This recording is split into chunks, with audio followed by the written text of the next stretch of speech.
तो हेलो बच्चों, स्टार्ट करते हैं आज नेक्स्ट चैप्टर क्लास 10 साइंस का जो है लाइफ प्रोसेस। काफ़ी इंटरेस्टिंग चैप्टर है। इसके अंदर हम ह्यूमंस के बारे में काफ़ी कुछ पढ़ेंगे। एक एक ऑर्गन को डिटेल में समझेंगे। कैसे हम जो जिंदा रहते हैं उसमें क्या क्या प्रोसेसेस इन्वॉल्व रहती हैं। सबसे पहले हम देखेंगे लाइफ क्या है। हम लाइफ प्रोसेसेस कहेंगे तो life process basically the basic function performed by living organism to maintain its life.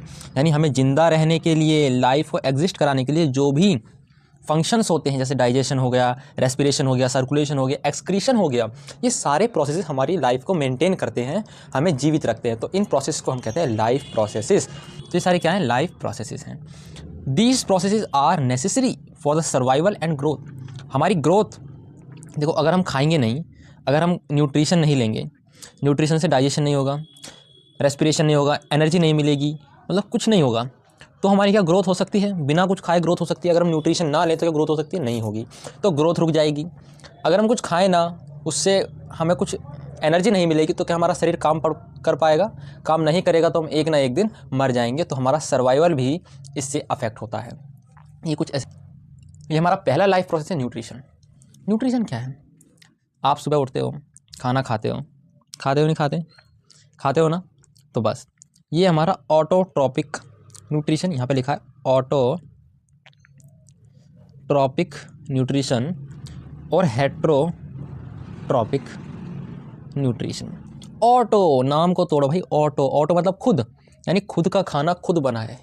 ठीक है, खुद का खाना खुद बनाए, वो होते हैं प्लांट्स यानी ऑटोट्रॉफ्स होते हैं प्लांट। कैसे खाना बनाते हैं? खाना बनाने की प्रोसेस को जो प्लांट्स इस्तेमाल करते हैं उसे कहते हैं फोटोसिंथेसिस। ध्यान दो, नाम में ही काम छुपा है। फोटो यानी लाइट कहाँ से लेंगे? सूरज से। सूरज की लाइट से सिंथेसिस करते हैं किसका? फूड का। ठीक है, तो क्या है? It is the process by which autotroph take in substance from the outside and convert them into stored form of energy. मैंने बताया फोटोसिंथेसिस में क्या होगा। फोटोसिंथेसिस में यही तो होगा कि प्लांट जो हैं सनलाइट लेंगे, CO2 लेंगे, वाटर लेंगे और धरती से मिनरल्स लेंगे, और इन सब को आउटर एनवायरनमेंट से लिया और इन्हें कन्वर्ट कर देंगे स्टोर्ड फॉर्म ऑफ एनर्जी में। ठीक है, जैसे कि ये क्या बना देंगे? स्टार्च बना देंगे, ग्लूकोज बना देंगे। हेट्रोट्रॉप क्या होते हैं? हेट्रोट्रॉप ये हम होते हैं जो अपना खाना खुद नहीं बनाते। आप कहोगे कुकिंग तो हम खुद ही करते हैं। अरे वो बस उन्हें आप तैयार करते हो। जो मेन खाना है, जो फ्रूट्स आप तोड़ के लाते हो, वो क्या है? वो आपने बनाया है? वो नहीं, वो आपने घर में तो नहीं आपने सिंथेसाइज करा, वो प्लांट्स ने खुद बनाया है। आप तो उसका खाना तोड़ के खुद खा रहे हो। ठीक है, तो बात समझ में आ रही है? तो वो आप प्लांट का स्टोर्ड फूड उठा के ला रहे हो। सब्जियां जो है वो क्या है? Basically they are the stored food of plant, जिन्हें हम खा रहे हैं पका के। बस हम उन्हें कुक कर रहे हैं, हम उन्हें बना नहीं रहे। हम हो गए, एनिमल्स हो गए। Organism depend on other organism for food. ठीक है, हेटरोट्रॉप की बात कर लेते हैं। हेटरोट्रॉप कई तरीके के होते हैं। होलोजोइक मोड ऑफ न्यूट्रिशन भी हो सकता है, सेप्रोफिटिक और पैरासिटिक। देखो नाम में देखो, होलोजोइक यानी हम। The mode of nutrition in which organism ingest solid और liquid food and break it into simpler substance for absorption, जैसे कि ह्यूमन और एनिमल। देखो, होलोजोइक मतलब जो खाना पहले ईट करते हैं, यानी इंजेस्ट करते हैं, अंदर लेते हैं, एंड देन फिर डाइजेस्ट करते हैं, ये हो गए होलोजोइक। पहले खाना खाया, उसके बाद डाइजेशन होगा। अगला है सेप्रोफिटिक। जैसे यहाँ पर देखो, ये क्या है? फंगस है। The mode of nutrition in which organism feed on dead and decaying organic matter, यानी ऐसे ऑर्गेनिज्म जो कि कोई सड़े गले मटेरियल पर क्या करते हैं। देखो ये क्या कैसा हो रहा है? जो यहाँ पर ये फंगस उग रही है, कैसा है? ये डेड है, सड़ा हुआ, गला हुआ, डिकेइंग मैटर है। जैसे फंगस, आप ब्रेड को रख दो, ब्रेड के ऊपर क्या जाता है? फंगस आ जाता है। तो क्या है? ब्रेड मोल्ड उसे कहते हैं उस फंगस को। तो क्या है? वो फंगस क्या खा रही है? ब्रेड खा रही है। ब्रेड क्या हो रहा है? बेकार हो रहा है धीरे धीरे। ठीक है, मशरूम्स हो गया, बैक्टीरिया हो गया। अगला है पैरासिटिक। देखो पैरासिटिक मतलब ना वो गले सड़े को खाती, ना वो खुद खाती, ना वो खैर बनाती तो है ही नहीं, हेटरोट्रॉपिक है। वो क्या करती है? दूसरे ऑर्गेनिज्म पर जाके अपना निवास कर लेती है, अपना घर बना लेती है, वहीं पर ही उसका खाना खाती है, उसका खाना चुरा के खाती है। The mode of nutrition in which an organism, जिसे हम पैरासाइट कहते हैं, derives nutrient from another living organism, जिस पर जैसे मच्छर है, मच्छर के लिए होस्ट कौन है, जहाँ से वो खाना खा रहा है, जैसे हमारा खून पीता है वो, तो हम क्या हो गए मच्छर के लिए, होस्ट हो गए, मच्छर हमारे लिए क्या हो गया, पैरासाइट हो गया। ऑटोट्रॉपिक न्यूट्रिशन में जो हमने पढ़ा था एग्जाम्पल फोटोसिंथेसिस, क्या पढ़ा था हमने, फोटोसिंथेसिस पढ़ा था, उसकी बात कर लेते हैं। तो फोटोसिंथेसिस क्या है, नाम देखो भाई, हरा हरा, फोटोसिंथेसिस यानी लाइट आ गया, सिंथेसिस मतलब खाना, फूड का बनाना, तो लाइट के प्रेजेंस में फूड का बनना इस फोटोसिंथेसिस। क्या क्या चाहिए, सनलाइट चाहिए, क्लोरोफिल चाहिए। क्लोरोफिल क्या करता है, क्लोरोफिल कहाँ प्रेजेंट होता है, पत्तियों में होती है मीजोफिल सेल्स, ठीक है, मीजोफिल सेल्स होती है, वहाँ पर होता है क्लोरोफिल। क्लोरोफिल क्या होता है, पिगमेंट होता है, जिससे पत्तियों का कलर कैसा होता है, ग्रीन होता है। तो क्या करता है, ये सनलाइट को अब्जॉर्ब करता है। कार्बन डाइऑक्साइड जो आप रेस्पिरेशन में बाहर छोड़ते हो, एक्सहेल करते हो, CO2, वो कौन लेता है, वो क्या करते हैं, स्टोमेटा के थ्रू क्या करते हैं, एंटर करता है CO2 स्टोमेटा के थ्रू प्लांट्स में, और ऑक्सीजन को रिलीज़ करा देता है स्टोमेटा से। अभी ये सब समझ में आएगा, अभी पढ़ लो। और चाहिए वाटर, भाई एक प्लांट है, इसके नीचे रूट्स हैं, ये धरती हो गई, तो ये प्लांट जो है ये रूट हो गई, यहाँ हम वाटर डालते हैं, तो ये रूट से, ठीक है। तो वाटर अगला हमारा एक नीड है जो प्लांट को चाहिए, जिससे कि वो अपना खाना बना सके। पानी की, क्योंकि पानी के अंदर डिजॉल्व मिनरल होते हैं, जैसे नाइट्रोजन, फॉस्फोरस होते हैं, जो कि मट्टी से रूट्स अब्जॉर्ब करती हैं प्लांट्स की।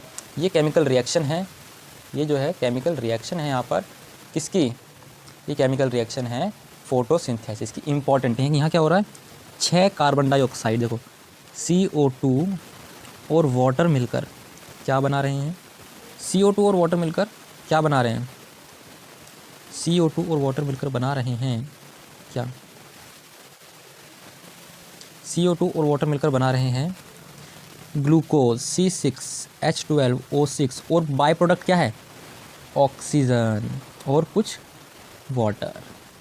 जरा ध्यान से देखो, यहाँ पर किस किस की प्रेजेंस है, एक तो सनलाइट चाहिए, यहाँ पे लिखा हुआ है सनलाइट, और क्लोरोफिल भी यहाँ पर चाहिए, जो कि लाइट को अब्जॉर्ब करेगा। तो ये रिएक्शन है फोटोसिंथेसिस की, इसे बस बैलेंस्ड कर लेना, ये बैलेंस नहीं है, ठीक है। ये यहाँ पर जो लिखी है नीचे वाली, ये बैलेंस रिएक्शन है। अगली बात करते हैं, चलिए यहाँ पर एक फोटोसिंथेसिस का एक चार्ट है, इसे आप कंप्लीट करिए। क्या लिया इसने, फर्स्ट भरिए, फर्स्ट में क्या आएगा, सनलाइट इस प्लांट ने ली, देखो प्लांट ने ली, तो यहाँ पर क्या हो रहा है बताओ, सनलाइट इसने ली, और यहाँ से CO2 भी लिया, और रूट से वाटर ले लिया, और यहाँ से क्या रिलीज़ हो गया हवा में, बताओ रिलीज़ क्या हो गया, ऑक्सीजन रिलीज़ हो गया, और बन क्या गया, देखो पत्तियों से एरो आ रहा है, यहाँ पर पत्तियों से एरो आ रहा है, बताओ पत्तियों में क्या बन गया, पत्तियों में बन गया ग्लूकोज। देखो यहाँ पे ग्लूकोज का स्ट्रक्चर भी है, ग्लूकोज C6H12O6, ये ग्लूकोज बन गया, यही तो खाना है, यही फूड है। सनलाइट ली, कार्बन डाइऑक्साइड, वाटर, ऑक्सीजन और ग्लूकोज ने छोड़ दिया, ठीक है। 3 स्टेप्स ऑफ फोटोसिंथेसिस। फोटोसिंथेसिस बहुत इंपॉर्टेंट है। फोटोसिंथेसिस स्टेप देखो, सबसे पहले क्या होता है, जो अपने प्लांट्स की जो पत्तियां हैं उसके अंदर मीजोफिल सेल्स होती है, उसके अंदर क्लोरोफिल होता है। क्लोरोफिल क्या करता है, अब्जॉर्ब करता है लाइट को, तो अब्जॉर्ब करेगा लाइट को सबसे पहले, फिर इस लाइट एनर्जी को केमिकल एनर्जी में कन्वर्ट करके जो वाटर मॉलिक्यूल है उन्हें हाइड्रोजन और ऑक्सीजन में तोड़ देगा, 2 हाइड्रोजन और 1 ऑक्सीजन मॉलिक्यूल में तोड़ देगा। तो यहाँ पर क्या हो गया, यहाँ पर हो गया फोटोलिसिस। क्या ये डिकम्पोजिशन रिएक्शन हो गई, बिल्कुल फोटोलिटिक डिकम्पोजिशन हो गया। यहाँ पर लाइट की प्रेजेंस में वाटर को स्प्लिट कर दिया। अब यहाँ पर क्या होगा, reduction of carbon dioxide to carbohydrates. अब जो CO2 आया, वाटर आया, एक वाटर तोड़ दिया, अब यहाँ पर क्या होगा, रिडक्शन होगा। कैसे, C6H12O6, यहाँ पर कार्बन के साथ ऑक्सीजन है, लेकिन यहाँ पर कार्बन के साथ हाइड्रोजन लगा दिया, ऑक्सीजन हटा के हाइड्रोजन लगा दिया, तो यहाँ पर क्या होगा, रिडक्शन ही तो कहलाएगा। हाइड्रोजन का एडिशन, रिडक्शन। और यहाँ पर ये स्ट्रक्चर है, यहाँ पर बहुत इंपॉर्टेंट स्ट्रक्चर है ये। यहाँ पर देखो ये क्या है अपने पास, ये है एक पत्ती, एक लीफ है, बहुत इंपॉर्टेंट है। देखो ये लीफ का स्ट्रक्चर है। ये जो हमारी वेन्स हैं जा रही हैं इसके अंदर, ये क्या है, ये जाइलम है और फ्लोएम में वैस्कुलर बंडल है।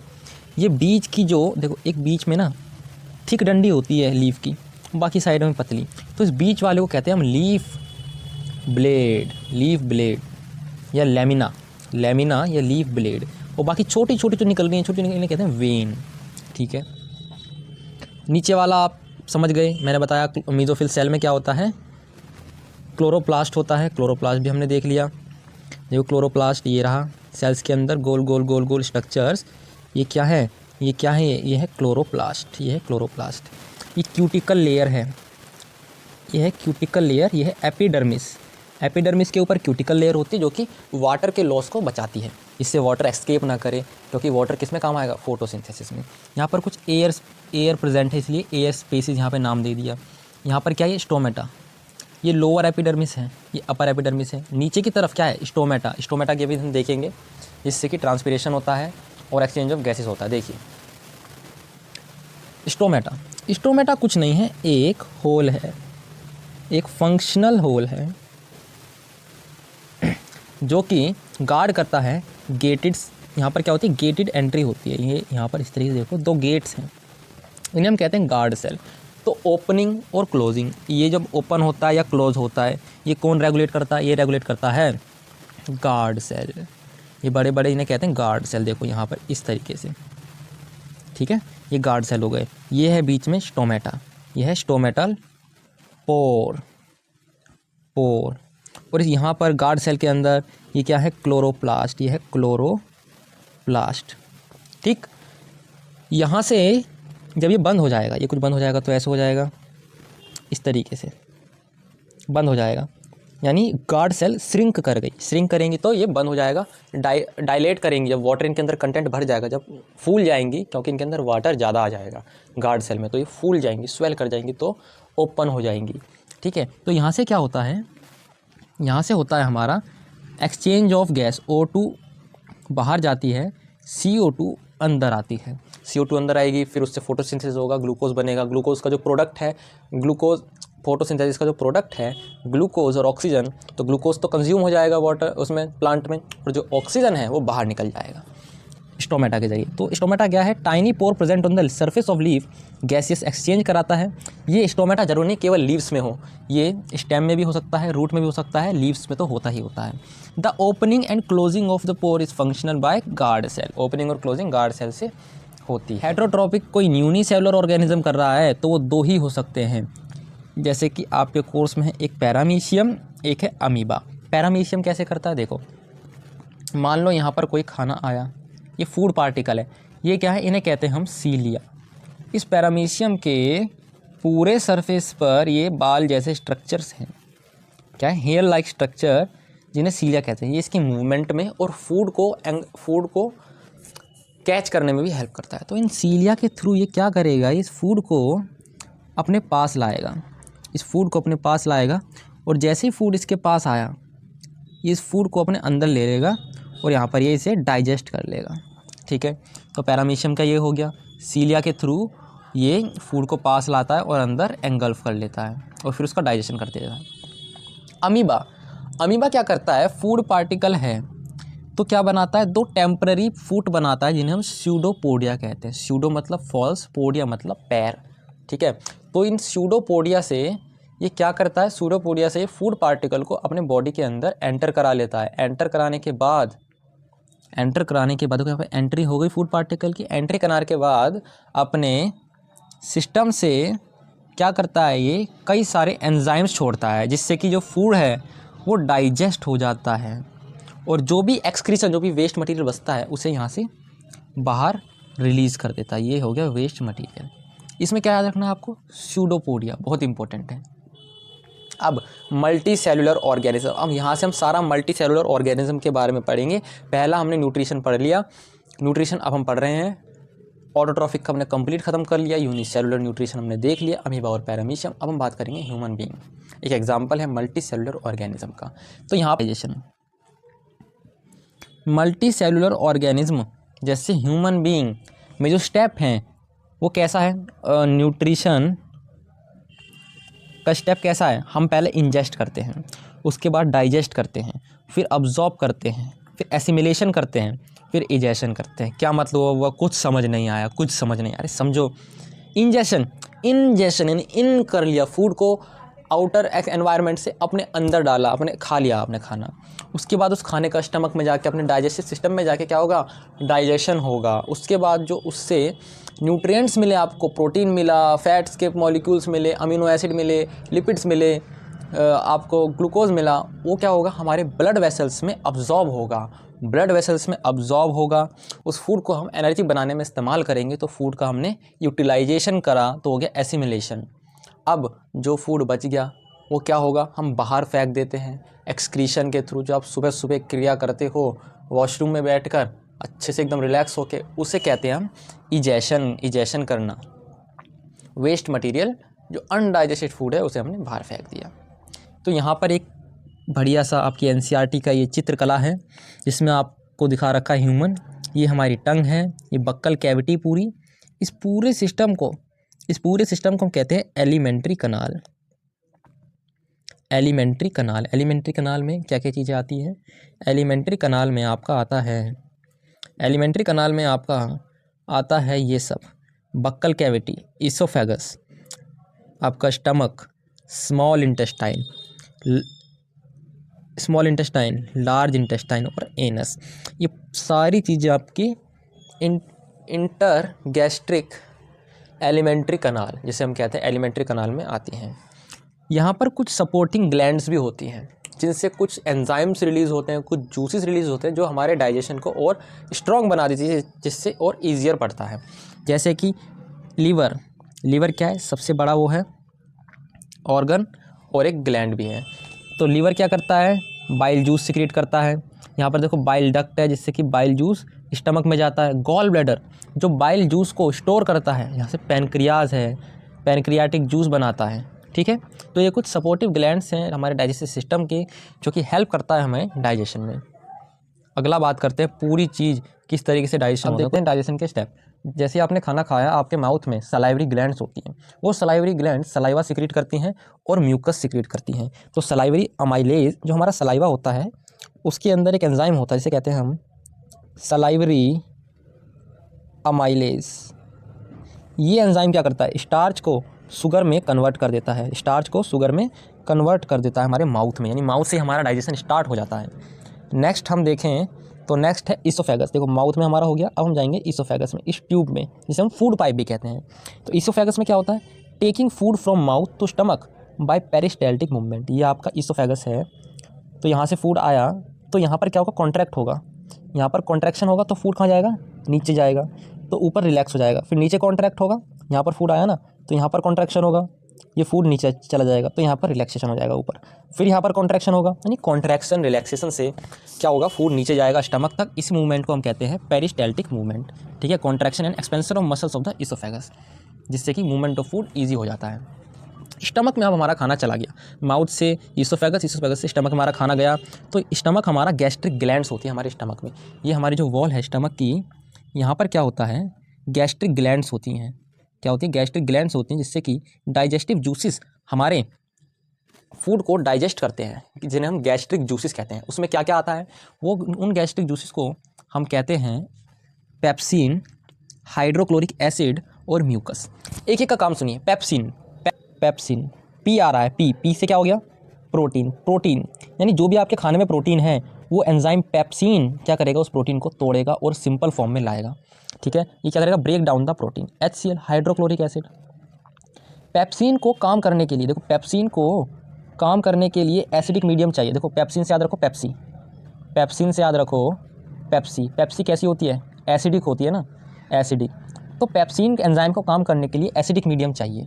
एसिडिक मीडियम प्रोवाइड करता है HCl, लेकिन HCl काफ़ी स्ट्रॉन्ग होता है, तो इससे हमारा जो स्टमक है वो भी डैमेज होता रहता है, उसकी भी वॉल डिग्रेड होती रहती है। तो उसे प्रोटेक्ट करने के लिए हमारा स्टमक म्यूकस भी सिक्रेट करता है, जिससे कि इनर लाइनिंग ऑफ स्टमक हमारी प्रोटेक्ट रहती है। तो स्टमक तक हम आ गए। अब स्टमक से देखो, ये स्टमक में आ गए, स्टमक से अब हमारा कहाँ जाएगा सिस्टम, स्मॉल इंटेस्टाइन में। कहाँ जाएगा? स्मॉल इंटेस्टाइन में। स्मॉल इंटेस्टाइन में क्या होता है? इंटेस्टाइनल एंजाइम होते हैं जो कि कार्बोहाइड्रेट, फैट्स और प्रोटीन को तोड़ते हैं। क्या करते हैं? प्रोटीन को, कार्बोहाइड्रेट को और फैट को तोड़ते हैं। कार्बोहाइड्रेट को ग्लूकोज में तोड़ेंगे, फैट को फैटी एसिड और ग्लिसरॉल में तोड़ेंगे, प्रोटीन को अमीनो एसिड में तोड़ देते हैं, यानी सिंपलर फॉर्म में हम इसे ब्रेक डाउन कर देते हैं जिससे कि अब्जॉर्प्शन में आसानी हो। अब स्मॉल इंटेस्टाइन में एक स्ट्रक्चर होता है, फिंगर लाइक स्ट्रक्चर, कुछ इस तरीके से। इन्हें हम कहते हैं विल्लाई। विल्लाई इनका नाम है। ये रहा स्ट्रक्चर, काफ़ी एडवांस स्ट्रक्चर है। इसके अंदर कैपिलरीज होती हैं, ठीक है, ब्लड कैपिलरीज होती हैं। तो विल्लाई फिंगर लाइक प्रोजेक्शन होती हैं, help in absorption of digested food into the blood. देखो ब्लड कैपिलरीज हैं, यहाँ पर हमारे न्यूट्रिएंट्स आ गए जो भी हमने डाइजेस्ट करा सिंपल फॉर्म में। अब क्या करेगा? यहाँ से इस तरीके से डिफ्यूज़न हो जाएगा ब्लड के अंदर। अब ये ब्लड हमारी सेल तक जाएगा और उस न्यूट्रिएंट को यहाँ पर दे देगा ताकि हमारा एसिमिलेशन हो सके, ठीक है। अब हमारा अब्जॉर्प्शन हो गया, लेकिन कुछ ऐसा चीज़ें रहती हैं जो कि अनडाइजेस्टेड, सारा चीज़ अब्जॉर्ब नहीं होती, तो लार्ज इंटेस्टाइन में हमारा वो खाना चला जाता है। वहाँ पर क्या होता है? जो वाटर होता है, एक्सेस वाटर को हम अब्जॉर्ब करते हैं और जो मटेरियल बच गया अनडाइजेस्टेड उसे हम एनस के थ्रू, ये जो एनस है उसके थ्रू हम भेज देते हैं आउटसाइड। यहाँ पर एक चीज़ और इम्पोर्टेंट है, इस डाइजेस्टिव सिस्टम में, जो हमारा डाइजेस्टिव सिस्टम है, इसमें 2 जगह स्पिंचर होते हैं। स्पिंचर मतलब जो कि रेगुलेट करते हैं बैक फ्लो ऑफ फूड, ठीक है, प्रिवेंट करते हैं बैक फ्लो ऑफ फूड। एक होता है यहाँ पर, ये एक स्पिंचर हो गया, एक होता है यहाँ पर, इस एक स्पिंचर यहाँ होता है। तो 2 स्पिंचर होते हैं, एक एंडिंग ऑफ द स्टमक, जब स्टमक स्मॉल इंटेस्टाइन से मिल रहा होता है, यहाँ पर होता है एक स्पिंचर मतलब एक गेट जैसा। मान लो ये एक ट्यूब है तो कुछ इस तरीके से रहेगा, तो खाना ऐसे तो जा सकता है लेकिन उल्टा नहीं जा सकता, ठीक है, तो स्पिंचर उसे कहते हैं। ये वाल्व की तरह काम करते हैं। और एक चीज़ जो बाइल जूस का काम है, बाइल जूस का काम क्या है? देखो, लीवर बाइल जूस बनाता है, ठीक है, बाइल जूस बनाता है। बाइल जूस बनाने के बाद ये गॉल ब्लैडर उस जूस को स्टोर करता है। जब ज़रूरत पड़ती है डाइजेशन की तो ये बाइल डक्ट से हमारे स्मॉल इंटेस्टाइन में चला जाता है। तो ये बाइल जूस क्या करता है? ये फैट इतना बड़ा है तो यहाँ पर बाइल जूस के एंजाइम एक्ट करके इसे छोटे छोटे टुकड़ों में तोड़ देता है, इस प्रोसेस को हम कहते हैं इमल्सिफिकेशन, जो कि कौन करता है? बाइल जूस करता है, ठीक है। अब एक और एंजाइम, पैनक्रियाटिक जूसेस भी होते हैं जिसके अंदर मेनली ट्रिप्सिन, आप नाम पढ़ोगे। ट्रिप्सिन क्या करता है? देखो, स्टमक में पेप्सिन था, यहाँ पे ट्रिप्सिन है, दोनों का नाम सेम है तो काम भी थोड़ा सेम होगा। पेप्सिन ने स्टमक में प्रोटीन को छोटे छोटे पीस में तोड़ दिया, मान लो प्रोटीन का मॉलिक्यूल है, इसे और छोटे छोटे टुकड़ों में तोड़ दिया। ट्रिप्सिन क्या करेगा? इन छोटे छोटे टुकड़ों को और भी ज़्यादा ब्रेक डाउन करेगा, बिल्कुल और भी ज़्यादा ब्रेक डाउन करेगा, यानी प्रोटीन का डाइजेशन भी ट्रिप्सिन भी करता है, ठीक है। और एक क्वेश्चन और आता है कि हमारा कंप्लीट डाइजेशन स्मॉल इंटेस्टाइन में हो जाता है। स्मॉल इंटेस्टाइन क्या है? साइट ऑफ, ये क्या है? स्मॉल इंटेस्टाइन क्या है? साइट ऑफ, कहाँ पर स्मॉल इंटेस्टाइन क्या है? Site of complete digestion. और डाइजेशन स्टार्ट कहाँ होता है? डाइजेशन स्टार्ट होता है माउथ में, एंड हो जाता है हमारा स्मॉल इंटेस्टाइन में। तो ये कुछ डाइजेशन से जुड़ी इंपॉर्टेंट बातें थी, आपको याद रखनी है। नेक्स्ट हमारा लाइफ प्रोसेस है रेस्पिरेशन, रेस्पायर करना। रेस्पिरेशन और ब्रीदिंग में लोग कंफ्यूज होते हैं। ब्रीदिंग का मतलब सिर्फ गैस को आउटसाइड एक्सहेल करना और इनहेल करना। आप जो CO2 एक्सहेल कर रहे हो, ऐसे एक्सहेल कर रहे हो, CO2 इनहेल कर रहे हो, O2, इतना ही प्रोसेस बस ब्रीदिंग है। लेकिन रेस्पिरेशन क्या है? आपने जो खाना खाया वो न्यूट्रिएंट्स सारे के सारे सेल के अंदर गए। अब उन सेल के अंदर जो न्यूट्रिएंट्स हैं उन्हें हमें एसिमिलेशन भी तो करना है, उन्हें हमें तोड़ के उनसे एनर्जी भी बनानी है। तो क्या होता है? देखो, respiration is the biological process by which a living organism release energy from food in the form of ATP, adenosine triphosphate. This energy is use for various cellular activities. जो आपने खाना खाया उसे तोड़ के हम एनर्जी बनाएंगे, इस प्रोसेस को कहते हैं हम रेस्पिरेशन, जो हर एक सेल के अंदर होता है। इसके अंदर एक टर्म आई ATP, जिसे हम कहते हैं एडिनोसिन ट्राइफॉस्फेट। एडिनोसिन ट्राइफॉस्फेट ये क्या है? करेंसी है, करेंसी ऑफ एनर्जी। कहाँ बनती है? माइटोकॉन्ड्रिया में ये बनती है, ठीक है। देखो क्या होता है, ग्लूकोज है, हमने कार्बोहाइड्रेट खाया, उस कार्बोहाइड्रेट को तोड़ा हमारा डाइजेशन हुआ, सेल के अंदर किस फॉर्म में पहुंचेगा वो कार्बोहाइड्रेट? वो ग्लूकोज की फॉर्म में पहुंचेगा, जिसका फॉर्मूला है C6, ठीक है। तो अब देखो, ग्लूकोज जो है हमारी सेल के अंदर गया, सेल के साइटोप्लाज्म में गया।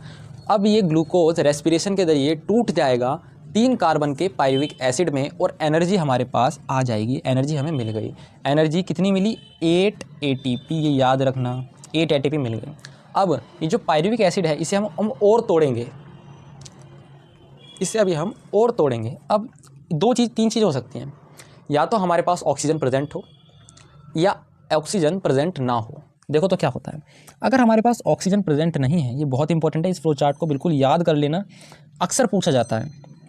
अगर ऑक्सीजन नहीं है तो क्या होगा? तो ये होगा कि इथेनॉल बन जाएगा और कार्बन डाइऑक्साइड रिलीज़ हो जाएगी और कुछ एनर्जी निकल जाएगी। यानी यहाँ पर क्या हो जाएगा? यहाँ पर फर्मेंटेशन हो जाएगा। यहाँ पर क्या हो जाएगा? यहाँ पर हो जाएगा fermentation in absence of oxygen. लेकिन अगर लैक ऑफ ऑक्सीजन है, मतलब थोड़ी थोड़ी ऑक्सीजन है, ऑक्सीजन सप्लाई सफिशिएंट नहीं है, जब हम एक्सरसाइज करते हैं एकदम से तो हमारे क्रैम्प्स पड़ जाते हैं। क्यों पड़ते हैं क्रैम्प्स? क्योंकि लैक्टिक एसिड रिलीज़ हो जाता है। क्यों? क्योंकि हमारी मसल्स को ऑक्सीजन सप्लाई सही नहीं मिल पाती, तो पायरुविक एसिड से क्या बन जाता है? लैक्टिक एसिड, जो कि 3 कार्बन का होता है, और एनर्जी हमारी मिल जाती है हमें।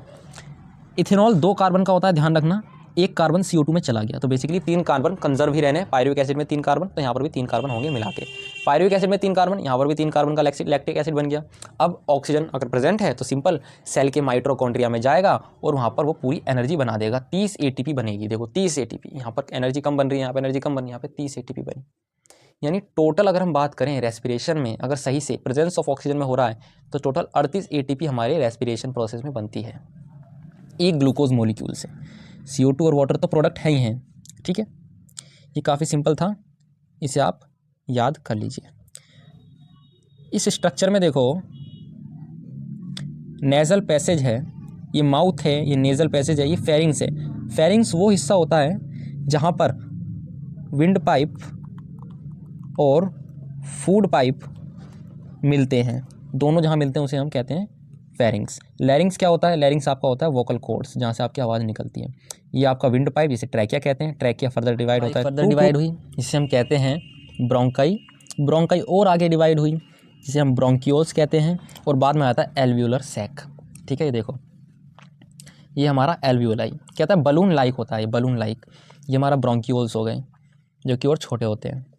इस तरीके से ये डिवाइड होती रहती है। ये ट्रैकिया, ये ब्रोंकाई, फिर आगे फर्दर डिवाइड होंगी कुछ इस तरीके से। ये हो गए हमारे ब्रोंकियोल्स, फिर इस तरीके से ये हो गए हमारे क्या? एल्वियोलाई। ये हो गए हमारे एल्वियोलाई। ये हो गया हमारा एक लंग। इस तरीके से दूसरा लंग भी होता है, ठीक है। ये आपने यहाँ पे देख लिया। लंग्स किससे प्रोटेक्टेड होते हैं? रिब्स से। इस हिस्से को हम कहते हैं थोरैसिक कैविटी। कोई पूछे भाई लंग्स कहाँ प्रेजेंट हैं, तो हम कहेंगे थोरैसिक कैविटी में हमारे लंग्स प्रेजेंट हैं and protected by skeletal system, जिसे हम कहते हैं क्या? Ribs, 12 pair of ribs. Passage देख लेते हैं किस तरीके से हमारी ऑक्सीजन पास करती है हमारे रेस्पिरेटरी सिस्टम से। सबसे पहले नोस्ट्रिल आपके नाक के छेद में जाएगी, नाक के रास्ते में जाएगी, नेसल पैसेज, नेसल कैविटी में, फिर फेरिंग्स में, फिर लैरिंग्स में, फिर ट्रैकिया, फिर ब्रोंकाई, फिर ब्रोंकियोल्स, फिर एल्वियोली। एल्वियोली क्या होती है? हाईली वस्कुलराइज्ड होती है, उसके आसपास ना ब्लड वेसल्स लिपटे हुए होते हैं कुछ। ये देखो यहाँ पर, ये एल्वियोलाई है, यहाँ पर क्या होती है? ब्लड वेसल्स होती हैं काफ़ी सारी लिपटी हुई।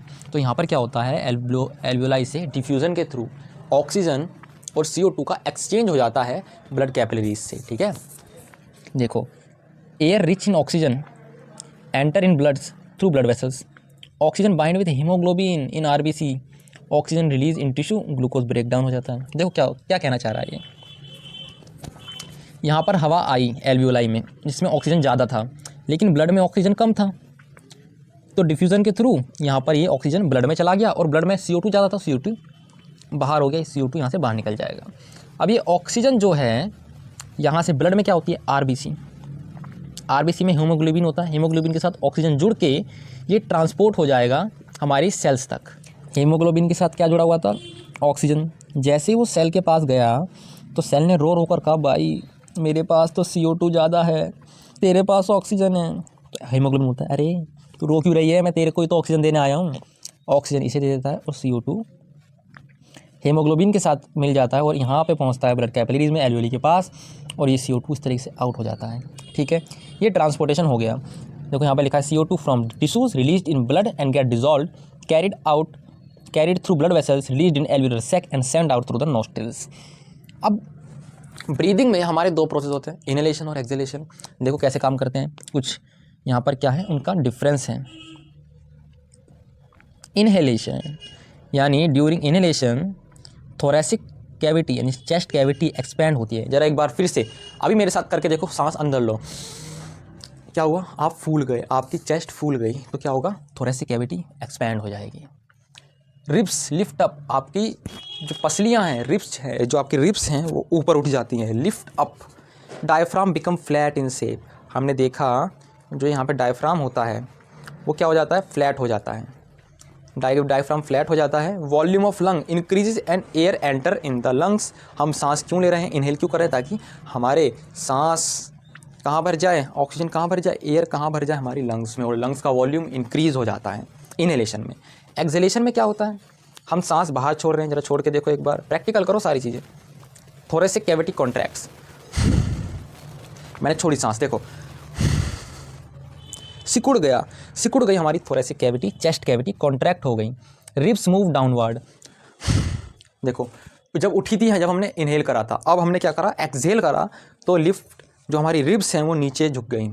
डायफ्राम बिकम डोम शेप्ड, हमने छोड़ा तो कैसा हो गया, इस तरीके से हमारे लंग्स हो गए, तो यहाँ पर ये इस तरीके से हो गया डायफ्राम इनहेलेशन में। ठीक है, यहाँ पर कैसा था, यहाँ पर ऐसा था, यहाँ पर कुछ ऐसा था फ्लैट, यहाँ से कैसा हो गया, डोम शेप्ड हो गया diaphragm. Volume of lung decreases और एयर बाहर चली जाती है हमारे लंग्स से, बहुत बढ़िया, ये तो हमें पता ही है, वाह वाह वाह। यहाँ पर हमारा रेस्पिरेशन ख़त्म हो जाता है। अच्छा, प्लांट के अंदर कैसे रेस्पिरेशन होता है, हाँ जी, हमने बताया जो स्टोमेटा होते हैं, ठीक है, स्टोमेटा हो गए, ये स्टोमेटा जो हैं इनके थ्रू ही गैसेस एक्सचेंज होता है, O2 बाहर जाती है और CO2 अंदर आती है। ठीक है, respiration in plant simpler than the respiration in animal, बहुत सही बात है, स्टोमेटा से एकदम आर पार हो जाता है गैसियस मामला। गैसियस एक्सचेंज कहाँ से होता है, लीव्स में, हमारी लीव्स में ये एक प्लांट है, तो इसकी लीव्स में एक प्लांट है, इसकी लीव्स में होते हैं स्टोमेटा, इनकी स्टेम में लेंटिसेल्स होते हैं, लेंटिसेल्स भी इस तरीके से होते हैं जहाँ से एयर अंदर जाती है और बाहर आती है। जनरल सरफेस ऑफ रूट, ये जो रूट है यहाँ पर भी कुछ स्ट्रक्चर्स होते हैं जिनसे कि एयर बाहर चली जाती है और अंदर आ जाती है। ठीक है, यानी तीनों पार्ट से, लीफ से, स्टेम से और रूट से, तीनों जगह से हमारा रेस्पिरेशन होता है। नेक्स्ट, ट्रांसपोर्टेशन, क्या जी, ट्रांसपोर्टेशन बात करेंगे, जो भी हमने खाना खाया, न्यूट्रिएंट्स मिले, तो ब्लड में किस तरीके से ट्रांसफ़र होता है वो हमने देख लिया। फिर ऑक्सीजन जो है वो ऑक्सीजनेटेड ब्लड किस तरीके से हमारे ब्लड में ट्रांसफ़र होता है। तीन मेनली चीज़ें होती हैं, हार्ट, आर्टरीज और वेन्स, और ब्लड एंड लिम्फ, इन तीनों मिलके हमारे ट्रांसपोर्टेशन को सपोर्ट करते हैं। ठीक है, हार्ट देखो, हार्ट को सही से देखना, मैं आपको समझाऊंगा, लिखवाऊंगा ज़्यादा नहीं, समझाने पर ध्यान देना। ठीक है, उसके बाद NCERT पढ़ना, आपको सब समझ आ जाएगा। हमारे लंग्स से ना, देखो पहले आपको यहाँ पर समझाता हूँ मैं, पहले आपको हार्ट का स्ट्रक्चर देखो। हार्ट जो है कुछ ये रहा, इसे मैं सिंपल बना लूँ थोड़ा सा, इसे काफ़ी सिंपल बना देता हूँ। ये एक हमारे पास हार्ट है, ठीक है, इसके चार जो हैं, चार हमारे पास चैम्बर हैं, 4 चैम्बर्ड हार्ट हैं। कितने चैम्बर्ड का हार्ट है, 4 चैम्बर्ड हार्ट हमारे पास है। इस चैम्बर को कहते हैं हम लेफ़्ट एट्रियम, नीचे वाले को लेफ़्ट वेंट्रिकल, इधर वाले को राइट वेंट्रिकल, ऊपर वाले को राइट एट्रियम। बेसिकली ध्यान देना, ऊपर वाले को कहेंगे हम एट्रियम, नीचे वाले को कहेंगे हम वेंट्रिकल। ठीक है, अब राइट और लेफ़्ट आपको पता ही है, ये हो गया लेफ़्ट, ये हो गया राइट, ये हो गया लेफ़्ट, ये हो गया राइट। अब यहाँ से समझो, इधर लंग्स में हमने एल्वियोलाई के थ्रू क्या करा था, ऑक्सीजन ब्लड में दिया था और कार्बन डाइऑक्साइड ब्लड से ले ली थी। अब लंग्स देखो, वो जो ऑक्सीजन लिया, ऑक्सीजन वाला ब्लड आया हमारे लेफ़्ट एट्रियम में, पल्मोनरी वेन के थ्रू ऑक्सीजनेटेड ब्लड आया हमारे हार्ट के, देखो ये हार्ट है, ये रहा कुछ इस तरीके से लेफ़्ट एट्रियम में आया। अब इस लेफ़्ट एट्रियम ने कॉन्ट्रैक्ट करा, एकदम खुश करके कॉन्ट्रैक्ट करा, तो क्या होगा, ऊपर का माल पानी नीचे आ जाएगा, नहीं ऊपर का ब्लड नीचे आ जाएगा। ठीक है, ऊपर का ब्लड नीचे आ गया। अब जैसे ही ऊपर का ब्लड नीचे आएगा, ध्यान देना, नीचे आया ऊपर का ब्लड, कैसा था ब्लड, ये ऑक्सीजनेटेड। यहाँ से फिर ये ऑक्सीजनेटेड ब्लड गया हमारे यहाँ पर आया लेफ्ट वेंट्रिकल में, इसने भी फिर कॉन्ट्रैक्ट करा बहुत तेज, फिर ये बाकी सारे बॉडी ऑर्गन्स तक चला गया। किससे जाएगा? ऑर्टा, इसे कहते हैं मेन आर्टरी, ठीक है। ऑर्टा के थ्रू बाकी सारे ऑर्गन में ये चला जाएगा। अब ऑर्गन्स क्या करेंगे? अरे पता तो है, ऑर्गन्स क्या करेंगे? उस ब्लड में से ऑक्सीजन ले लेंगे और CO2 दे देंगे। अब वो ब्लड हो गया डीऑक्सीजनेटेड ब्लड। क्या हो गया? Deoxygenated blood. अब वेन्स के थ्रू, जो वेन्स के थ्रू, जिसे कहते हैं vena cava, main vein, vena cava के थ्रू ये जाएगा हमारे हार्ट के राइट एट्रियम में। ये ब्लड गया, इसे नीले से दिखाते हैं क्योंकि डीऑक्सीजनेटेड ब्लड ब्लूइश होता है, नीला हो गया। अब इसने कॉन्ट्रैक्ट करा राइट एट्रियम ने, तो ब्लड नीचे आया। इसने कॉन्ट्रैक्ट करा, फिर ये गया पल्मोनरी आर्टरी के थ्रू गया ये लंग्स में, डीऑक्सीजनेटेड ब्लड। अब लंग्स में क्या होगा? लंग्स में गया एल्वियोली के पास, यहाँ से CO2 O2 आ जाएगा नीचे, और यहाँ पर डीऑक्सीजनेटेड ब्लड बन जाएगा ऑक्सीजनेटेड ब्लड, ठीक है। और इस तरीके से साइकिल चलती रहेगी। अब यहाँ पर ये देखो कि जो ब्लड है वो हमारे हार्ट में कितनी बार आ रहा है? एक बार ये आ गया, फिर एक बार ये आ गया, ठीक है। तो 2 बार हमारे हार्ट में ब्लड आ रहा है, तो इसलिए हम इस सर्कुलेशन को कहते हैं डबल सर्कुलेशन इसे हम कहते हैं। और एक बात ध्यान यहाँ पे देखो, जो हमारा लेफ़्ट वेंट्रिकल है ये, इसकी वॉल बहुत ज़्यादा थिकर है। थिकर क्यों है? क्योंकि इसे ज़्यादा प्रेशर लगाना पड़ता है ताकि सारे ऑर्गन्स में हमारा जो ब्लड है वो पहुँच जाए बाय द ऑर्टा, ठीक है। अब बढ़ते हैं नेक्स्ट स्लाइड पे। अब हम देखेंगे ब्लड के कुछ पार्ट। ब्लड के अंदर 2 पार्ट होते हैं, एक प्लाज्मा होता है और एक ब्लड कॉर्पस्कल्स होते हैं। ब्लड कॉर्पस्कल्स मतलब सेल्स, ब्लड के सेल्स, ब्लड सेल्स। उसमें होते हैं RBCs, ब्लड प्लेटलेट्स, WBCs। सबसे पहले प्लाज्मा देखते हैं।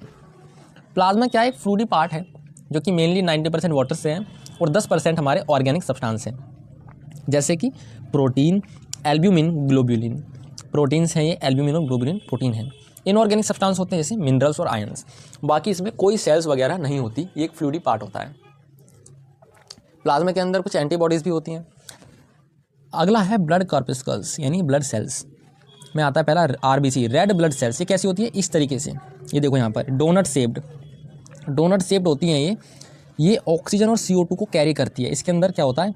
हेमोग्लोबिन होता है, contain haemoglobin impart red colour to the blood. पूछा जाता है कि रेड कलर, RBC का कलर रेड क्यों होता है? क्यों? क्योंकि उसके अंदर हेमोग्लोबिन होता है जो कि उसे रेड कलर देता है। अगला WBCs, वाइट ब्लड सेल्स, कुछ ये रही वाइट ब्लड सेल्स। ये क्या होती है? हमारी एंटीबॉडीज़ भी होती हैं, एंटीबॉडी भी बनाती है ये WBC। जैसे कि देखो, provide body defence bye engulfing the germs and producing antibodies. ये क्या करती हैं? एंटीबॉडीज़ बनाती हैं और एंगल्फ करती हैं। एंगल्फ मतलब निगल जाना, फैगोसाइटोसिस करना। किसी भी हार्म बैक्टीरिया, हार्म जर्म जो भी आता है हमारा पैथोजेंस हमारी बॉडी में, जो कि पता है हमें नुकसान कर सकता है, उसे ये सेल्स क्या कहती है? खा जाती है, ताकि बॉडी को कुछ नुकसान ना होए। इसलिए WBC को सोल्जर्स ऑफ द बॉडी भी कहते हैं, ठीक है। अगला है हमारा ब्लड प्लेटलेट्स। ब्लड प्लेटलेट्स बहुत इंपॉर्टेंट है, हेल्प इन ब्लड क्लॉटिंग। आपके कहीं खून निकल जाता है तो क्या होता है? वहाँ पे खून का थक्का जम जाता है, ऐसे थक्का जमता है ना, ब्लैक रेडिश, तो उसे वो क्या होता है? वो प्लेटलेट्स होती हैं जो कि ब्लड क्लॉटिंग में हेल्प करती हैं। लिम्फ अगला है लिम्फ क्या होता है? अगला है लिम्फ क्या होता है? Lymph is a formed, lymph क्या कब फॉर्म होता है? When some amount of blood plasma along with small proteins escape out blood capillaries into interstitial space between tissues। मान लो ये टिश्यू है, यहाँ पर एक ये जा रही है कैपिलरी, इस कैपिलरी से प्लाज्मा और कुछ चीज़ें यहाँ से निकल गई, प्लाज्मा और प्रोटीन्स। तो इस चीज़ को हम कहते हैं लिम्फ। यहाँ पर तो ब्लड फ्लो हो ही रहा है, ये टिश्यू हो गया, बीच में क्या है? इंटरस्टिशियल स्पेस, ठीक है। अब देखो 2 चीज़ हमारे यहाँ पे इंपॉर्टेंट है, एक होता है आर्टरीज और एक होता है वेन। ये क्या है? ब्लड वेसल्स का ही पार्ट है, आर्टरीज और वेन्स। आर्टरीज क्या है? जो ब्लड को हार्ट से दूर लेके जाती हैं, away from the blood. Veins क्या हैं? जो ब्लड को हार्ट की तरफ लेके जाती हैं, हार्ट की तरफ लेके जाती हैं, यानी हार्ट के पास लेके आती है, उसे कहेंगे वेन्स। ब्लड टाइप, किस तरीके का ब्लड रहता है इसके अंदर? आर्टरीज जनरली ऑक्सीजनेटेड ब्लड लेके आती है, वेन्स में डीऑक्सीजनेटेड ब्लड। लेकिन पल्मोनरी जहाँ आ गया पल्मोनरी, वहाँ पे मतलब उल्टा, पल्मोनरी आर्टरी हो गया तो मतलब वो ऑक्सीजनेटेड नहीं, वो डीऑक्सीजनेटेड ब्लड लेके जाएगी। ठीक है, डीऑक्सीजनेटेड ब्लड लेके जाएगी जहाँ पे पल्मोनरी आ गया। अगर मान लीजिए मैंने कह दिया पल्मोनरी वेन, तो वो डीऑक्सीजनेटेड नहीं, पल्मोनरी वेन ऑक्सीजनेटेड ब्लड लेके जाएगी। ठीक है। वॉल थिकनेस, आर्टरीज़ के अंदर ना प्रेशर ज़्यादा होता है, तो इसलिए ज़्यादा थिक वॉल होती हैं और इलास्टिक होती है। वेन्स थिन वॉल्स होती हैं। प्रेजेंस ऑफ वाल्व होते हैं कि नहीं होते? वाल्व क्या करते हैं? Back flow of the blood को प्रिवेंट करते हैं। हमारे हार्ट में भी 2 वाल्व्स होते हैं। नो वाल्व्स, आर्टरी के अंदर कोई वाल्व्स नहीं होते एक्सेप्टेड हार्ट। हार्ट में वाल्व्स होते हैं, जैसे मैंने बताया। वेन्स के अंदर वाल्व्स प्रेजेंट होते हैं बैक फ्लो को रोकने के लिए, ताकि ब्लड पीछे ना चला जाए। प्रेशर, मैंने बताया आर्टरीज में प्रेशर ज़्यादा होता है, क्योंकि हार्ट से ये पूरे प्रेशर से पंप करता है हार्ट ब्लड इसमें। वेन्स में लो प्रेशर होता है, इसलिए ये थिन भी होती हैं। अब प्लांट्स के अंदर कैसे ट्रांसपोर्टेशन होता है? प्लांट्स के अंदर ट्रांसपोर्टेशन 2 टिश्यू करते हैं, जाइलम और फ्लोएम। जाइलम का काम है वाटर और मिनरल को रूट से दूसरे पार्ट तक पहुंचाना। यहाँ से लिया रूट से मिनरल और वाटर, और ये यहाँ तक पहुँचा दिया कहीं पर भी जहाँ पे नीड है। ये काम होता है जाइलम के थ्रू। फ्लोएम क्या करेगा? अभी हमने पढ़ा था खाना कहाँ बनता है? लीव्स में। लीव्स में अभी हमने पढ़ा था खाना कहाँ बनता है? लीव्स में बनता है। तो लीव्स से ऊपर से ये खाने को नीचे तक पहुंचाता है, एक एक पार्ट तक। फूड का ट्रांसपोर्ट करता है, carried product of photosynthesis. Photosynthesis का जो प्रोडक्ट है, जैसे कि क्या? ग्लूकोज, यानी वही खाना, from the leaf to other part of the plant. Energy is used from ATP, no energy used. खाने को ट्रांसपोर्ट करने के लिए फ्लोएम एटीपी का इस्तेमाल करता है, यहाँ पर कोई एटीपी का इस्तेमाल नहीं करता जाइलम। ट्रांसपीरेशन एक प्रोसेस है जिससे कि लॉस ऑफ वाटर होता है in vapour form from aerial part of the plant. Stomata के थ्रू होता है ये भी। ठीक है, कब होता है? ये रात को होता है जनरली। रोल ऑफ ट्रांसपीरेशन, ये वाटर का लॉस क्यों होता है? देखो क्यों होता है वाटर का loss? Absorption and upward movement of water and minerals creating osmotic pressure pull. ठीक है। Help in temperature regulation in plants. Transport of food from leaves to different part of the plant is called translocation. ठीक है, ये आपको समझ आ गया होगा transpiration चीज़ क्या होती है। नेक्स्ट हमारा आखिरी लाइफ प्रोसेस है, जिसे हम कहेंगे एक्सक्रीशन। कई बच्चे एक्सक्रीशन को जो सुबह सुबह एक्सक्रीट जो हम निकालते हैं, डेफिकेशन करते हैं, पॉटी जब करते हैं, उसे मिस कंक्लूड करते हैं। एक्सक्रीशन है यूरिन, जो आप सुसु करते हो, वो होता है एक्सक्रीशन। एक्सक्रीशन कौन कराता है? किडनी। जो ब्लड है, ब्लड के अंदर इतनी सारी वेस्ट चीज़ें रह गई, उन्हें कौन साफ़ कराएगा? ठीक है, तो मेटाबॉलिक एक्टिविटी जो हमारी बॉडी में हो रही हैं, उन सब का वेस्ट हमारे ब्लड के अंदर आ जाता है। Kind of waste including nitrogenous waste which is harmful for our body, hence needed to be removed. Excretion is a process by which this waste remove from our body. Kidneys क्या है? इस waste को remove करती हैं, filter करती है, filtration process करती है किडनीज़। कहाँ प्रेजेंट होती हैं? एब्डोमेन में। ये कोई इंसान है, ये हो गया इसका थोरेसिक रीजन, ये हो गया इसका एब्डोमेन रीजन। डायफ्राम के नीचे एब्डोमेन स्टार्ट हो जाता है। ठीक है। Unicellular organism remove this waste by simple diffusion. अब अमीबा है, उसके पास तो कोई ऐसे मल्टी फंक्शनल ऑर्गन नहीं है, तो क्या करेगा? जो भी एक्सक्रीशन होता है उसे डिफ्यूज़न के थ्रू बाहर फेंक देता है। इसका काम क्या है? ये काम क्या करता है? देखो इससे क्या क्या फ़ायदे होते हैं एक्सक्रीशन से। It maintain water equilibrium, pH equilibrium, ionic equilibrium of the blood and osmotic equilibrium. Equilibrium मतलब बराबर, यानी आयन बराबर होंगे, पीएच बराबर होगा ब्लड का, वाटर का कंटेंट बराबर होना चाहिए ब्लड में। It help to excrete out waste product like urea in dissolve from the blood. Urea क्या होता है? एक टॉक्सिक मटेरियल होता है हमारे ब्लड में, हमारे शरीर के लिए, तो उसे बाहर निकालना बहुत ज़रूरी है, तो एक्सक्रीशन के थ्रू हो जाता है। It excrete poisonous substance like drug and toxins from the body.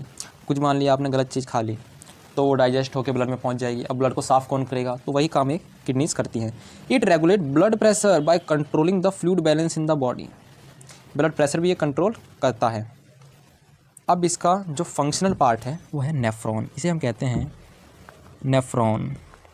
ये किडनी है, किडनी का फंक्शनल और स्ट्रक्चरल चीज़ है, उसे हम कहते हैं नेफ्रॉन। ये रहा, कुछ इस तरीके से होता है, ये काफ़ी कन्वोल्यूटेड होता है इस तरीके से। इसे हम कहते हैं बोमेंस कैप्सूल। देखो कैप्सूल की तरह है इस तरीके से बोमेंस कैप्सूल। फिर इस तरीके से ये डक्ट होती हैं, ये फिर कलेक्टिंग डक्ट में ऐसे मिल जाती हैं, ठीक है। इसे हम अंदर काफ़ी ब्लड कैपिलरीज का क्या होता है, गुच्छा होता है, इसे हम कहते हैं ग्लोमेरुलस। ग्लोमेरुलस इसे जो नीचे को यू शेप्ड है लूप बन रहा है इसे, हाँ ठीक है, जो यू शेप्ड बन रहा है इसे हम कहते हैं लूप ऑफ हेनली। इस पार्ट को जो इस बोमेन कैप्सूल के पास है, इस पार्ट को हम कहते हैं पीसीटी। पीसीटी पीसीटी मतलब प्रॉक्सिमल कन्वोल्यूटेड ट्यूब्यूल। तो पी से मतलब पास, पास किसके, बोमेन्स कैप्सूल के जो पास है उसे कहेंगे पीसीटी। इससे जो दूर है उसे हम कहेंगे डीसीटी, डिस्टल कन्वोल्यूटेड ट्यूब्यूल, ठीक है। और ये जो बड़ी सी चीज़ है इसमें काफ़ी सारे नेफ्रॉन आके इस तरीके से जुड़ जाएंगे, इस तरीके से जुड़ जाएंगे यहाँ पर इस तरीके से, और ये एक डक्ट बन जाती है, इसे हम कहते हैं कलेक्टिंग डक्ट। सारा वेस्ट यहाँ पर आ जाता है और इस तरीके से एक्सक्रीशन हो जाता है। ये स्ट्रक्चर आपको आना चाहिए, बहुत आ जाता है, बहुत ज़्यादा आता है। स्टेप्स क्या होते हैं, देखो सबसे पहला होता है हमारा glomerular filtration. Nitrogenous waste, glucose, water, amino acid filter from the blood into Bowman's capsule of the nephron. ये जो बोमेंस कैप्सूल है यहाँ पर क्या है, कई सारे इस तरीके से ब्लड कैपिलरीज का गुच्छा है। तो यहाँ पर क्या होता है, डिफ्यूज़न के थ्रू फिल्ट्रेशन हो जाता है। जो वेस्ट मटेरियल है इस तरीके से बोमेन कैप्सूल में आकर आगे चला जाता है, ठीक है। तो बोमेन कैप्सूल में ये सब डिफ्यूज़न के थ्रू नाइट्रोजन वेस्ट इन सब का फिल्टर हो जाता है। अगला आता है ट्यूबुलर रीअब्जॉर्प्शन। ये जो ट्यूब पार्ट है, बाकी जो ट्यूब पार्ट है इस तरीके से अगर मैं देखूँ, जो बाकी इस तरीके से ट्यूब पार्ट है, ठीक है, ये यहाँ पर ये ट्यूब पार्ट है, यहाँ पर होता है रीअब्जॉर्प्शन, यहाँ पर हुआ फिल्ट्रेशन। इस फिल्ट्रेशन को हम अल्ट्रा फिल्ट्रेशन भी कहते हैं। अब यहाँ पर रीअब्जॉर्प्शन हो, जो भी कुछ गलत चीज़ फिल्टर हो गई या बॉडी में फिर से यूज़ हो सकती है तो उसे हम रीअब्जॉर्ब कर लेते हैं इन ट्यूब लाइक स्ट्रक्चर्स के थ्रू। Now useful substance from the filtrate are reabsorb back by the capillaries surrounding the nephron. जो कैपिलरीज हैं, देखो इसके आसपास ना कैपिलरीज होती हैं, इसके अंदर दिखा नहीं रखी, मैं आपको दिखाऊं तो यहाँ पर है नहीं। तो यहाँ पर क्या होता है ना, कई सारी कैपिलरीज होती हैं इस तरीके से, आप यहाँ से कैपिलरीज लिपटी हुई होती हैं। तो जो भी अब्जॉर्ब करना होता है मटेरियल वो यहाँ से इन कैपिलरीज के अंदर चला जाता है और ब्लड में फिर से रीअब्जॉर्ब हो जाता है। तो ये हो गया रीअब्जॉर्प्शन, ट्यूबुलर रीअब्जॉर्प्शन। नेक्स्ट होता है सिक्रीशन। सिक्रीशन में क्या होता है, यूरिया हो गया, एक्स्ट्रा वाटर और salt are secreted into the tubule which open up into the collecting duct and then into ureter. यहाँ पर क्या हुआ, जो भी वाटर है वो अंदर लिया गया और इसे डाइल्यूट करने के लिए बॉडी से, तो वाटर अंदर गया, इससे क्या हो गया, सिक्रीट कर दिया हमने वाटर अंदर, और ये बाकी जो भी नाइट्रोजन वेस्ट है इस कलेक्टिंग डक्ट में चला जाता है और यूरेटर के थ्रू ये बाहर चला जाता है। यहाँ पर पूरा स्ट्रक्चर मैं आपको बना के दिखाता हूँ एक बार, किस तरीके से होता है। ये हमारे पास किडनीज़ हैं, इस तरीके से, इस तरीके से। यहाँ पर हमारे पास ये यूरेटर यहाँ पर आएगा, फिर यूरेटर इस तरीके से, यूरेटर आ गया, इधर से भी आएगा और यहाँ पर बनेगा ये यूरेथ्रा, ठीक है। तो इसे हम कहेंगे यूरेटर, इसे हम कहेंगे किडनी। ये हो गया हमारा यूरेथ्रा, ठीक है। और यहाँ से हमारा ये रिलीज़ हो जाता है, एक्सक्रीशन प्रोसेस कंप्लीट हो जाता है। अब जिनकी किडनी फेल हो जाती है, जिनका नेफ्रॉन काम करने बंद कर जाते हैं, किडनी काम नहीं कर पाती बिकॉज सम रीजंस, उन्हें हम आर्टिफिशियल किडनीज़ के थ्रू जिंदा रखते हैं, जिसे हम कहते हैं हीमोडायलिसिस। हीमो मतलब ब्लड, डायलिसिस मतलब purification. The process of purifying blood bye an artificial kidney, it is meant for kidney failure patient. तो जिनकी किडनी फेलियर हो जाती है उनके लिए सिस्टम होता है, काफ़ी कॉम्प्लेक्स सिस्टम है। इस तरीके से देखो, यहाँ पर क्या होता है, आर्टिफिशियली सारी चीज़ कराई जाती है। यहाँ से क्या आ रहा है, बेकार ब्लड, जो भी अनफिल्टर ब्लड है वो आया, इस मशीन में गया, पूरा एकदम इन्वायरमेंट दिया बॉडी वाला, क्लीन करा, देखो blood filtered and clean in the dialyser. ये डायलाइज़र है, यहाँ से क्लीन हुआ, क्लीन ब्लड फिर इस बॉडी में छोड़ दिया गया। इस मशीन को कहते हैं, इस प्रोसेस को कहते हैं हम haemodialysis, purification of blood bye artificial kidney. ये किडनी का ही तो काम कर रही है, लेकिन ये आर्टिफिशियल है, मशीनरी। अब एक्सक्रीशन प्लांट के थ्रू कैसे होता है? देखो, कुछ अलग अलग चीज़ें होती है कि प्लांट के अंदर जो वेस्ट मटेरियल है वो अलग अलग होते हैं। जैसे ऑक्सीजन उनके लिए वेस्ट मटेरियल है, तो वो स्टोमेटा के थ्रू बाहर निकल जाते हैं। एक्सेस वाटर जो है वो ट्रांसपिरेशन के थ्रू निकल जाता है। Plant can even lose some of their old parts like old leaves या बार्क ऑफ ट्री। आप देखते हो ना, पेड़ की स्टेम पे क्या होता है, छाल प्रेजेंट होती है जिन्हें आप निकालते रहते हो। वो क्या है? वो भी एक एक्सक्रीशन का पार्ट है। जो पत्तियाँ गिरती रहती है वो भी एक एक्सक्रीशन का पार्ट है। एक्सक्रीशन मतलब वेस्ट प्रोडक्ट को बॉडी के आउटसाइड निकाल देना। Other waste product like resins, gums specially in old xylem cells can also be lost by plant. Resins हो गए, गम हो गया, ये भी जाइलम के थ्रू बाहर निकाल दिया जाता है। Plant also excrete some waste substance into the soil देता है अपने एक्सक्रीशन को। अब कुछ PYQ करते हैं धड़ाधड़, और यहाँ पर आपका चैप्टर खत्म हो जाएगा। स्टार्ट ही पढ़ना, उसके बाद आप क्वेश्चन प्रैक्टिस करना। आपको 100% में बता रहा हूँ, आपसे एक एक क्वेश्चन लगेगा। चलिए क्वेश्चन करते हैं। पहला question, which of the following statement about the autotroph is incorrect. ध्यान देना, गंदी बात बतानी है। Incorrect, they synthesise carbohydrate from carbon dioxide and water. ये तो सही है। In the presence of sunlight को, वो सही है। They store carbohydrate form of starch. हाँ, प्लांट्स के अंदर स्टार्च की फॉर्म में ही कार्बोहाइड्रेट प्रेजेंट होता है। They convert carbon dioxide and water into carbon in absence of light. नहीं, लाइट तो चाहिए। ये गंदी बात बोल दी, तो ये आंसर, इसका आंसर हो जाएगा सी इसका करेक्ट आंसर है। एक चीज़ देखो, स्टोर्ड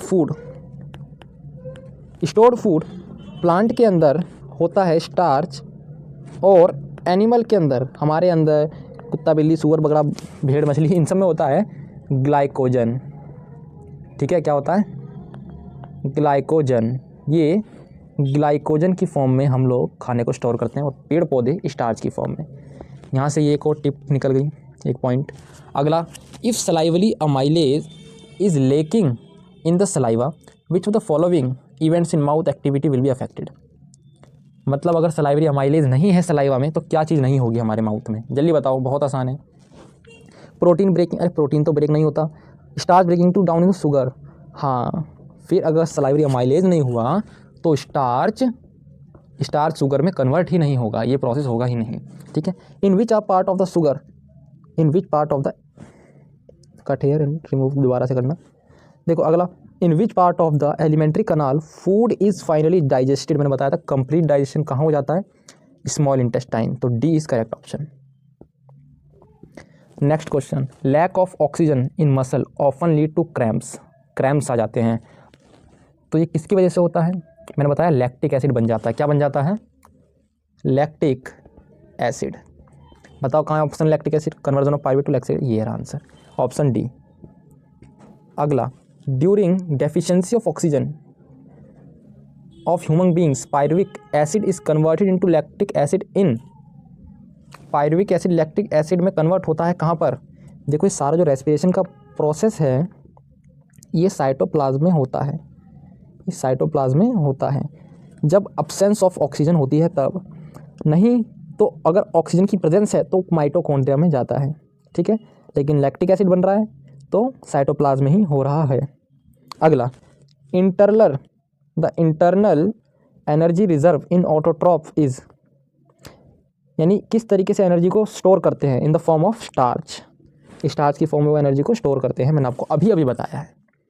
यहाँ पर ही हमारा चैप्टर होता है ख़त्म। मिलते हैं नेक्स्ट लेक्चर में, तब तक के लिए इसकी NCERT पढ़ना अच्छे से, आपको बिल्कुल 100% समझ आएगा। मेरे बाकी के लेक्चर भी देख लीजिएगा, एकदम 45 मिनट्स में आपको पूरा चैप्टर एकदम अच्छे से रिवाइज करा रखा है। पढ़ते रहिए, आगे बढ़ते रहिए, बोर्ड को फोड़ते रहिए। नमस्कार, बाय बाय, टाटा।